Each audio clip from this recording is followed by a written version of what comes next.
Tuesday, October 10th, 1933. Just before 9 p.m., United Airlines Trip 23 is flying over Chesterton, Indiana when a bomb is detonated on board. 7 people would be killed in this crash that left no survivors. Mechanical error was first suspected, but as investigators dug through the wreckage, it soon became apparent that the incident was caused by a bomb. But who planted it and why would always remain an unsolved mystery. Forensic science was in its infancy 90 years ago, and most evidence that wasn't taken by treasure hunters was soon sold as scrap metal, but some samples were preserved and sent to Northwestern University labs in Chicago for analysis. It was discovered that the location of the first explosion was either the lavatory or the blanket compartment, which jutted into the lavatory space just above it. Trip 23's aircraft arrived in Newark on the afternoon of October 10th. An inspection and cleaning was performed by the ground crew, where nothing suspicious was found on board, and everything seemed to be in working order except for a flat tire on one of the landing gears, which was fixed. The plane was refueled and departed at 4:30 p.m. It was scheduled to first stop in Cleveland, then Chicago, and finally finish its cross-country journey in Oakland, California.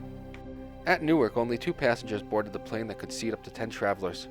One was 25-year-old Dorothy M. Dwyer, who was flying to meet her recently divorced fiancé in Reno, Nevada, so that they could get married.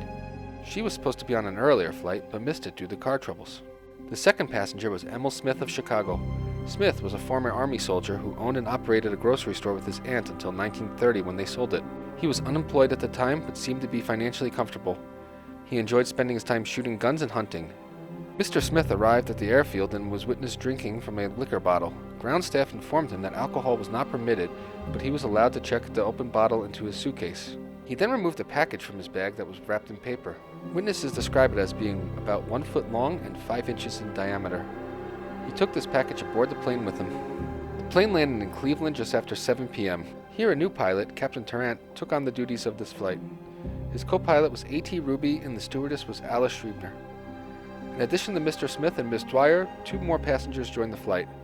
Fred Schendorf, a businessman from Chicago, and William Burris, a United Airlines employee who was being shuttled to Chicago to crew another flight.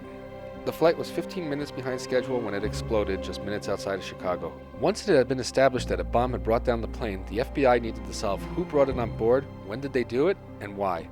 90 years later, we still haven't found an explanation that satisfies all 3 questions. The nature of the explosive itself is the most telling. Remnants of a detonator or battery were never recovered, so it seems like explosive material was brought on board the plane without the intention to remotely detonate it at a specific time or place.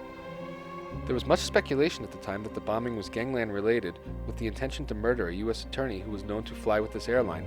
However, the absence of a controlled detonator, combined with the fact that no one from the government was on this flight, makes this scenario very unlikely.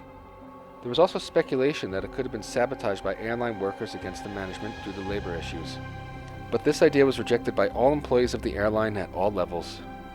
The FBI interviewed anyone who interacted with that plane in the weeks leading up to the explosion, both passengers and crew. On October 10th, there was a cleaning crew on board, and one of the members said he opened the compartment for the blankets and checked it without finding anything suspicious inside. While it's possible he might have missed it, it's also possible and more likely that the nitroglycerin was not in the compartment at that time. This is an unstable chemical where sudden force could cause the explosion, so it seems unlikely that it was there for days or weeks before the ill-fated flight. Without knowing why the nitroglycerin was there and when it arrived, we are unable to know who exactly brought it on board. The FBI file on the case was declassified and made public in 2017. It's over 300 pages long and shows that the federal gumshoes really hit the pavement on this case, exploring all possibilities.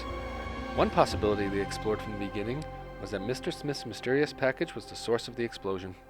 Many modern articles about the explosion claim that Smith was dismissed as a suspect because his character seemed reputable and his package was discovered in the wreckage. But I have read through the FBI files, and unless I missed something, there was not any mention of the package being recovered or description of what it was. The FBI could only determine that it was not delivered to him at the Roosevelt Hotel in Manhattan during his October 6th through 10th stay, and that he must have purchased it on his own. The confusion about the mysterious package could maybe be explained by this. The Boeing 247 had 2 cargo compartments, one in the front and one in the back. The rear cargo hold on Trip 23 contained the crew's belongings plus 1 express mail package for the Associated Press office in Chicago.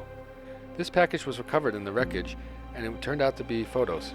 The photos had holes in them, which was caused when the shards of duraluminum were turned into projectiles during the initial explosion.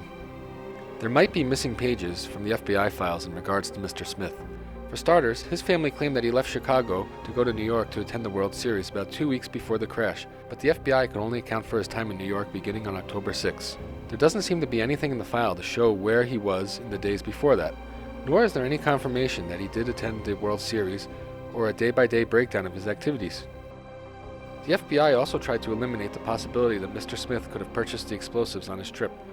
They point out that in New York City and the surrounding areas, one cannot purchase explosives without identification and a record of it being made. They did concede that it's possible for him to travel away from these areas to make an unregulated purchase. The explosion and crash of United Trip 23 was the first time a passenger aircraft was destroyed because of a bomb on board. This was the beginning days of commercial air travel during the Great Depression, and the incident was unprecedented. Wreckage was stolen by spectators as souvenirs, and potential evidence was sold as scrap metal. It wasn't carefully collected and brought to a warehouse to be reassembled, and there wasn't a black box to record what happened. It's entirely possible that Mr. Smith's mysterious package was something benevolent and someone took it. Likewise, there could have been a detonator for the bomb and its pieces were taken or completely overlooked. Someone could have been secretly transporting nitroglycerin and air turbulence caused it to explode. Or someone on the ground might have slipped the bomb on board and have gotten away with it for reasons that we'll never know. 2 years of an active investigation with thousands of manpower hours weren't able to uncover why this happened and who was responsible. Ultimately, J. Edgar Hoover decided that they exhausted everything they could do to uncover the truth, and they closed the file pending any new developments. None ever came.